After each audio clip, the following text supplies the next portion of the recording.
잠깐 기도하시겠습니다. 교회 창립 97주년을 맞아 주님 지금까지 지켜주시고 인도하신 은혜를 감사하여 기쁨으로 이 자리에 모였습니다. 주님 앞에 우리의 마음을 내리고 또 우리가 겸손한 마음으로 섰으니 오늘 주시는 말씀으로 우리의 빈 영혼을 채우소서. 예수님의 이름으로 기도하옵나이다.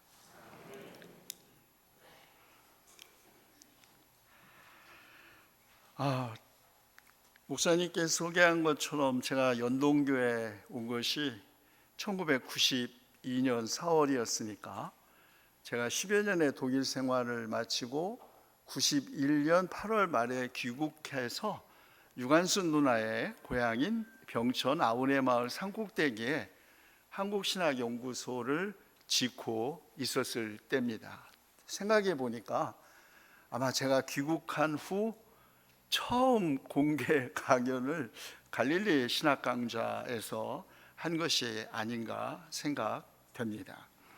물론 연동교회는 제가 개인적으로 존경하는 강신석 목사님 이곳에서 심우하셨고 또 5.18 때는 정건모 목사님 저와 함께 유럽에 같이 가게 된 제 선배이시기도 하고요. 또 유원규 목사는 저희 신학교 동기 목사입니다. 아마 그리고 제가 우리 서행주 장로님께 들었는데 제가 가장 친하게 평생의 직이었던 고 김현삼 목사가 신학교를 졸업하고 죽동교회 담임 오기 전에 여기서 전도사를 했단다고 그런다고 합니다.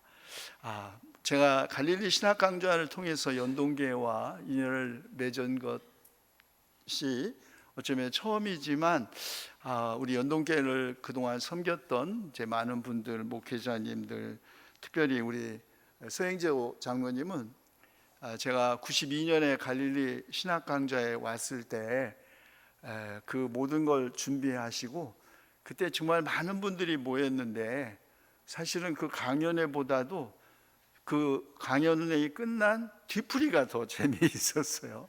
그래서 우리 최대양 장로님이 그때 회장이셨다고 그러셨죠. 그래서 그때 모여서 우리 연동교회 식구들하고 강연이 끝나고 뒤풀이하면서 대화했던 그런 기억들이 납니다. 먼저 여러분 우리 교회 창립 97주년 진심으로 축하드립니다. 이 뜻깊은 기념주일에 여러분과 함께 예배를 드리고 또 축하할 수 있도록 초대해 주신 우리 최재명 목사님 또 우리 성도 여러분 모든 여러분께 깊이 감사드립니다. 우리가 다 아는 것처럼 97년의 역사 속에서 일제 강점기 한국전쟁을 거치면서 우리 김창옥 장로님 또 최명길 목사님과 김계수 장로님의 순교신앙 그리고 1980년대 민주화 운동의 역사에서 잊힐 수 없는 헌신을 통해 하나님의 영광을 온두리에 증언한 신앙 공동체가 연동교회죠. 그런데 놀라운 것은 연동교회가 1980년 5월 10일 그러니까 5.18 일어나기 전에 갈릴리 신학 강좌를 연 것이 저는 결코 우연이라고 생각하지 않습니다. 물론 갈릴리 1974년에 해직당한 신학교 교수들이 새로운 고통받는 한국 민중의 삶의 현장 속에서 신학하기를 했고 그 신학이 민중신학이라는 이름으로 만들어져 가면서 세계 신학의 하나로 우뚝 서게 됐던 그 시기입니다. 여러분 다 아시는 것처럼 갈릴리는 예수님의 그 짧은 공생의 사역의 현장이었을 뿐만 아니라 그곳에서 가난하고 억압받고 고통받는 민중을 고쳐주고 희망을 넣고 새로운 나라에 대한 꿈을 꾸었던 곳 아닙니까? 그런데 그곳에서 고난받고 예루살렘에서 십자가형을 받으신 다음 부활하신 그리스도께서 제자들보다 먼저 다시 가셨던 곳, 그곳이 갈릴리였습니다. 그렇다면 오늘 우리는 부활하신 그리스도를 만나기 위해서라면 어디로 가야 할까요? 갈릴리죠. 그러면 우리 한국에서 갈릴리가 어디인가? 목포다고. 나는 그런 의식이 그 당시에 이 갈릴리 신학 강좌를 조직하고 했던 우리 신앙의 선배들 여러분, 우리 연동교회 성도들의 믿음의 고백이었다고 생각합니다. 그런데 1997년 제16회를 마지막으로 갈릴리 신학 강좌가 마침표를 찍었습니다.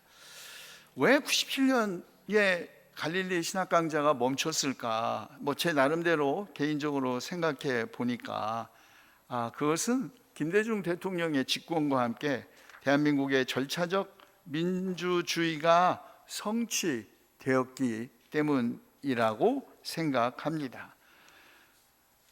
절차적 민주주의의 성립 외에도 이미 그때는 민중신학이 세계의 신학으로 우뚝 섰을 뿐만 아니라 세계가 대한민국이 민주화와 근대화를 동시에 성취한 역사상 유례를 찾아보기 어려운 그런 나라가 되었다는 것.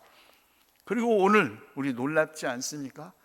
여러분, 역사상 친위 쿠데타가 실패한 일이 없습니다. 안 그렇습니까? 어떻게 친위 쿠데타가 실패할 수가 있었겠습니까? 그런데 윤석열 정부의 친위 쿠데타가 우리 온 국민들의 저항과 그 뜨거운 헌신으로 막아지고 이제 새로운 세계를 열어가게 된 이런 역사적인 모멘텀을 만든 것도 우리 대한민국, 우리 국민이 얼마나 위대한 국민인지를 온 세계에 알리고 또 인정받는 계기가 되지 않았습니까? 자, 그런데 그래서 제가 오면서 이제 우리 연동교회 역사와 함께 다 하면서 제가 제 메시지는 이제 이 말씀만 전하고 가야겠다. 지금은 강연회를 한다고 많은 사람들이 모이는 시대가 아니지만 우리 연동교회가 갈릴리 신학 운동을 다시 시작했으면 좋겠다. 그 일을 우리 최 목사님과 우리 성도 여러분들이 같이 해주시면 참 좋겠다라는 제안을 합니다. 그게 강연회가 형식이 돼야 할지 어떤 것이 아닙니다. 그러면 연동교회가 오늘 우리 시대에 계승하고 발전시켜야 할 갈릴리 신학, 갈릴리 정신은 무엇일까? 순교 정신입니다. 순교가 뭡니까? 믿음을 지키다가 목숨을 잃은 게 순교입니다. 그런데 저는 순교자란 누구입니까? 순교자. 믿음을 지키기 위해 하다가 목숨을 잃었죠. 왜 목숨을 잃었습니까? 믿음을 지키는 방식은 많습니다. 자기 혼자 기도원에 들어가든지 도망가든지 아니면 죽을 수도 있겠지만 왜 목숨을 잃었을까요? 예와 아니오를 분명히 했기 때문입니다.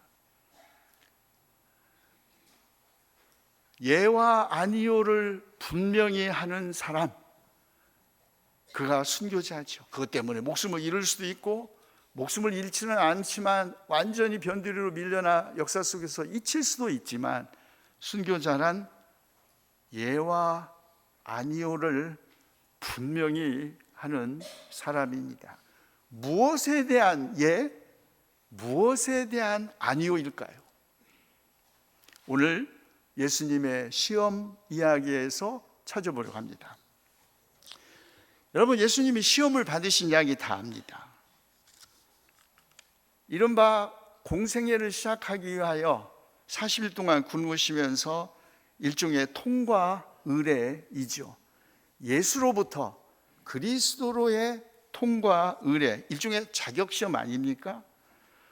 그런데 시험은 사실 우리 같이 평범한 사람들 모두에게도 언제나 일어날 수 있습니다. 그래서 그랬을까요? 예수님도 가르치신 기도에서 우리가 날마다 무슨 기도를 하라고 하셨죠? 우리가 어디에? 시험에 들지 않게 하옵시고. 여러분, 시험은 무슨 굉장한 위대한 인물의 통과 의례가 아니라 우리같이 지극히 평범한 사람들에게도 매일 언제나 어떤 형태로든지 일어날 수 있습니다. 그게 돈이 될지 권력이 되든지 아니면 자기의 작은 이익을 탐하고 그걸 지키려고 거짓말, 어떤 형태든지 우리의 일상 속에 들어있는 것입니다. 그런데 많은 사람들은 시험이 밖에서 온다고 합니다. 사탄이 준다고. 아닙니다. 여러분, 시험이라는 단어 독일어가 페어수헨이에요. 페어는 잘못, 수헨은 찾다 이겁니다. 시험은 바깥으로부터 오는 유혹이 아니라 내가 그 유혹에 흔들려서 잘못된 것을 찾을 때 시험이 일어나는 것입니다. 시험은 물론 밖에서 오겠지만 결국 스스로 선택한다는 것이죠. 모든 사람이 시험을 이기는 건 아닙니다. 넘어지기도 하고 흔들리기도 하죠. 그러나 그것은 개인의 유약함이나 믿음 없음 때문에 결과된 것이 아니라 시험이 악하고 관련되어 있기 때문입니다. 그렇기 때문에 우리가 날마다 주님의 기도를 통해서 우리가 시험에 들게 하지 마옵시고라고 기도하는 것은 우리가 하나님의 나라에 대항해 싸우는 권세, 바울은 공중의 권세 잡은 자라고 표현했던 그 권세에 굴복하지 않게 해달라고, 우리가 악한 세력을 이길 수 있는 힘을 주시라고 기도하는 것이죠. 그렇기 때문에 우리가 싸워야 할 대상은 단순히 우리의 개인적인 약함이나 우리의 마음에서 일어나는 사소한 유혹이 아니라 통치자들과 권세자들, 공중의 권세 잡은 자 곧 사탄과 맞서는 것입니다.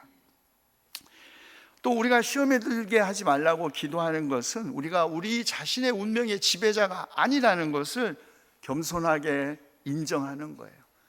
그렇기 때문에 하나님께서 주시는 은혜와 힘이 아니고서는 그 시험을 이길 수 없는 우리가 약한 존재라는 사실을 인정하는 것입니다. 그러면 성령께서 우리의 약함을 도와주신다는 것이죠. 우리가 어떻게 기도해야 할지도 알지 못하지만 성령께서 친히 이루 다 말할 수 없는 탄식으로 우리를 대신하여 간구해 주시니 어찌 우리가 절망에 빠질 수 있겠습니까? 예수님도 성령에 이끌리셔 시험을 받았다고 합니다. 여러분, 우리가 시험을 받을 때 우리 홀로 받는 게 아닙니다.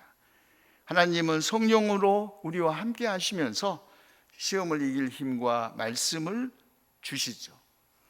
그런데 시험은 이례적인 것이 아닙니다. 광야에서 예수님을 시험한 사탄은 그 마지막에 보면 뭐라고 그랬어요? 얼마 동안 떠나갔다. 우리가 시험을 한번 이겼다고 해서 또 다른 시험이 오지 않는 게 아니고 사탄은 잠시 떠날 뿐입니다. 두 번째, 사탄이 누구냐는 겁니다. 악의 문제가 최초로 성경에 제시된 건 창세기입니다. 뱀의 유혹과 인간의 타락 이야기죠. 창세기에 의하면 하나님과의 관계에서는 불순종, 이웃 인간 관계에서는 폭력, 자연과의 관계에서 무책임, 이 세 가지가 인류 최초의 악입니다. 이걸 그래서 원죄라고도 합니다. 원죄, 최초의 죄라는 뜻도 있지만 동시에 보편적 죄라는 의미도 있습니다. 모든 인간이 피할 수 없는 숙명처럼 우리에게 남겨진 죄, 세 가지 죄. 하나님과의 관계에서의 불순종, 이웃 인간과의 관계에서의 폭력, 가인과 아벨의 살해가 아니겠습니까? 그리고 자연과의 관계에서 무책임, 이것입니다. 자, 그런데 사탄이 뭐냐? 유대교, 기독교, 이슬람은 사탄을 타락한 천사라고 규정을 했습니다. 자, 그런데 그래서 사람이 악한 생각을 갖거나 악한 행동을 하는 것은 인간이 악해서가 아니라 사탄이 시켜가지고 그런 거야 라고 많은 사람들이 생각합니다. 그것은 이단의 사고입니다. 마니교라는 이단이 그렇게 주장을 했어요. 거기에 대해서 아니야, 악은, 사탄은 밖에 있는 게 아니라 우리 안에 있다고 어거스틴이 그렇게 주장했습니다. 많은 사람들은 악은 미워해도 사람은 미워하지 말라고 그럽니다. 그런데 여러분, 악과 악한 사람을 구별할 수 있습니까? 없습니다. 만약에 악과 그 악한 사람을 구별할 수 있다고 주장하는 것은 악한 사람을 정당화하고 그의 악한 행위를 악한 것이 아니라고 정당화시키는 이념적 도구로 사용될 수 있습니다. 어거스틴이 그토록 집요하게 아니라고, 악과 악한 사람을 구별할 수 없다고 주장했던 이유, 물론 이것이 우리를 불안하고 전율하게 합니다. 여러분, 우리가 천사도 될 수 있고 악마도 될 수 있는 가능성과 그 현실을 앞에 어찌 두렵지 않을 수 있겠습니까? 안 그렇습니까? 악한 일은 다 다른 사람이 저질러 갖고 그럴 것 같고 나는 절대로 그럴 것 같지 않지만 우리도 그럴 수 있고 우리도 그럴 가능성 앞에 놓여 있다는 이 현실이 얼마나 무섭고 두렵습니까? 그래서 바울도 무섭고 두려운 마음으로 구원을 성취하라고 그런 것입니다. 구원이 아무렇게나 쉽게 얻어지는 게 아니라는 뜻이죠. 리차드 도킨스라는 생물학자는 이기적 유전자에서 그것을 유전자 결정론이라고 그랬어요. 그래서 저는 그걸 너무 어려우니까 쉽게 원판 불변의 법칙이라고 말할 수 있겠다. 어거스틴이 왜 그랬을까요? 여러분, 메시아인 내가 이제 고난을 받고 뭐 이렇게 하니까 누가 제일 앞에서 안 됩니다 하고 막았죠? 선생님, 안 됩니다.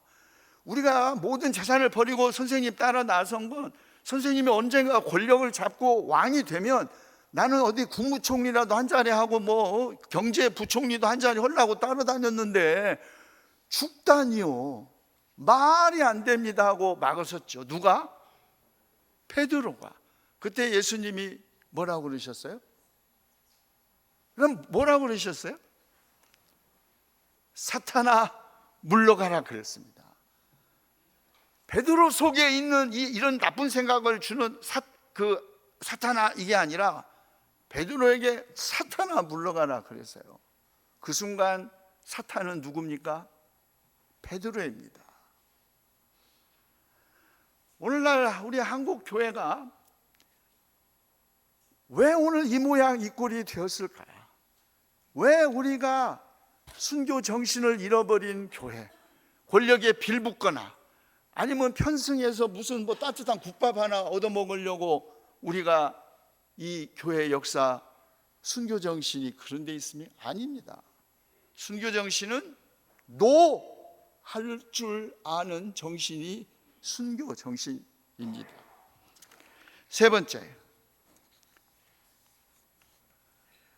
사탄이 높은 곳에 가요. 지금 같으면 이제 예를 들면 UN 빌딩이거나 맨하탄 제일 높은 빌딩에 올라갔겠죠. 만국 전 세계의 나라와 권력과 영광은 누구 거라고요? 여러분, 사탄이 뭐라고 그래요? 이 시간이 너무 누구 거라고요? 여러분, 제가 여러분 시험 보는 거 아니에요. 그래, 여러분 뭐 학점 뭐 A 주고 그냥 막 얘기를 하세요. 사탄이 뭐라고 그래? 세상 만국과 나라와 영광과 권세는 내 거라고. 여러분, 놀랍지 않습니까? 권력은 누구 거예요? 마귀 겁니다. 여러분, 권력을 탐하는 사람은 권력은 쓸수록 강해진다. 그러니까 어떤 형태든지 권력을 잡으면 써야 한다. 그러나 모든 권력은 손잡이가 없는 칼입니다. 휘두르면 휘두를수록 다른 사람만 다치게 하는 게 아니라 자기도 다친다는 걸 윤석열 사태를 보고 여러분 보지 않았습니까? 권력의 치명적인 유혹 쓰라는 겁니다. 막무가내로 불법, 위법, 초법적으로 써라. 그래야 커진다고 네가. 그게 사탄의 생각입니다. 자, 그런데 세상 나라와 권세와 영광은 내 거야. 그러니까 내 말 잘 듣는 사람한테 내가 준다고 그랬어요. 그때 예수님 뭐라고 그러셨나요? 예수님은 뭐라고 하셨나요?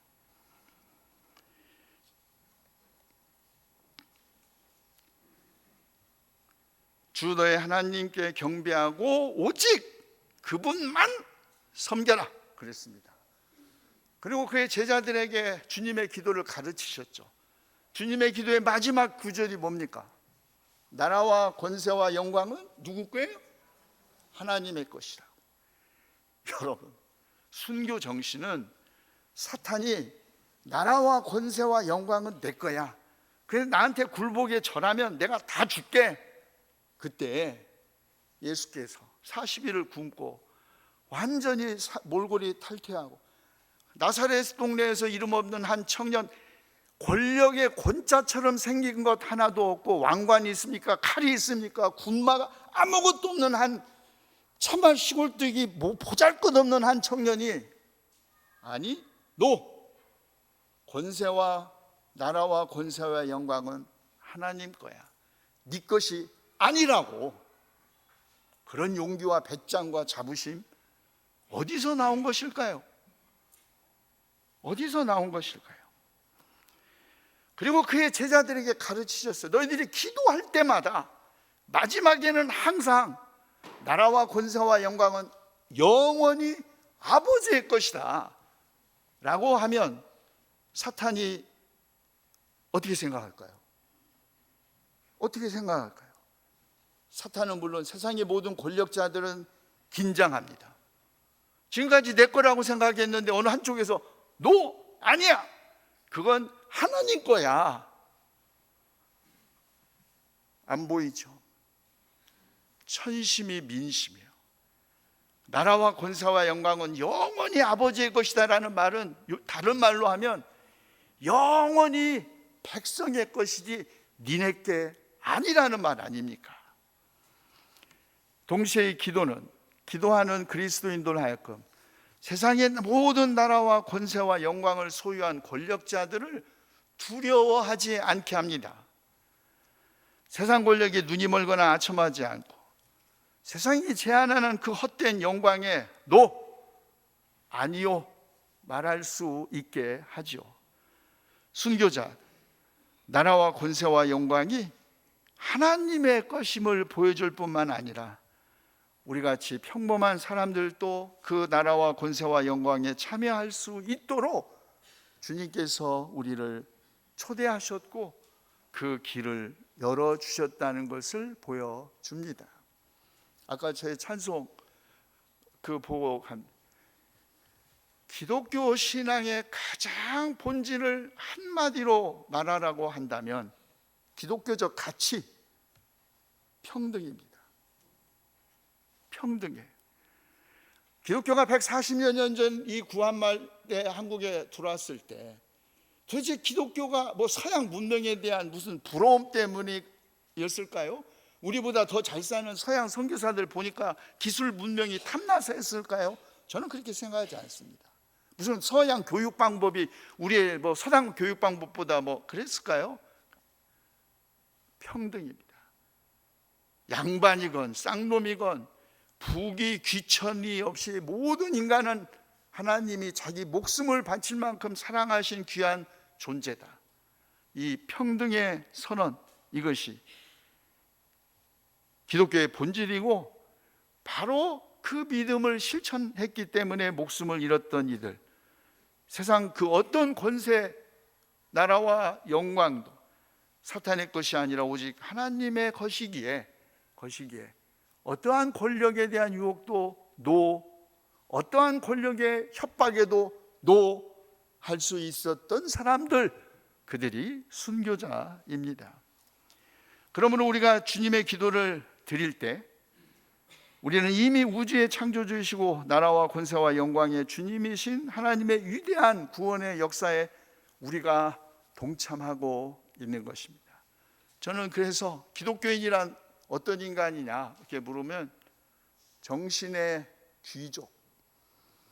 여러분, 정신의 귀족이요. 가진 건 없고 요즘 돈도 없고 권력도 없지만 그 어떠한 권세와 영광과 권위에도 노할 수 있는 이야말로 진정한 귀족 아니겠습니까? 이제 탄핵 정국은 끝났지만 내란 세력은 여전히 살아있고 이제 곧 대선이 돌아오면 우리나라는 또 한 번 온갖 사회적 요동과 권력의 부침과 권력을 따라서 이동하는 사람들이 우죽순처럼 일어날 것입니다. 광화문을 지배했던 정광훈류 기독교 세력들과 그리고 안 믿는 사람들 눈에는 이게 다 정광훈 기독교 같이 이게 무슨 연동교회가 있고 이렇게 생각하지 않을 것입니다. 싸움은 밖에 있는 적과의 싸움이 아니라 어쩌면 한국교회는 이제 심각하게 자기 안에 사탄의 세력과 무엇이 사탄이고 무엇이 진정한 하나님, 무엇이 진정한 복음이고 무엇이 사이비 복음인지, 무엇이 값비싼 은혜이고 무엇이 값싼 은혜인지를 가라지를 갈라내는 양과 염소를 갈라내지 않으면 안 되는 상황에 올 것입니다. 그때 우리 연동교회가 진정한 교회는 이거야.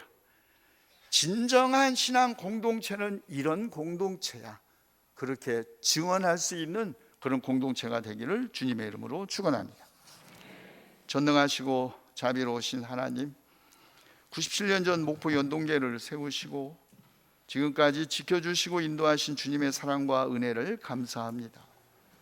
우리 역사의 고비마다 순교자의 믿음과 희생으로 주님의 몸된 교회를 지켜온 연동교회 모든 성도들에게 복을 내려 주시옵소서. 하여 우리 교회가 맡겨주신 역사적 소임을 능히 감당하는 신앙 공동체가 되어 주님을 영화롭게 하고 우리나라와 한국교회의 세기를 여는 희망의 공동체가 되게 하여 주시옵소서. 우리 주 예수 그리스도의 이름으로 기도하옵나이다.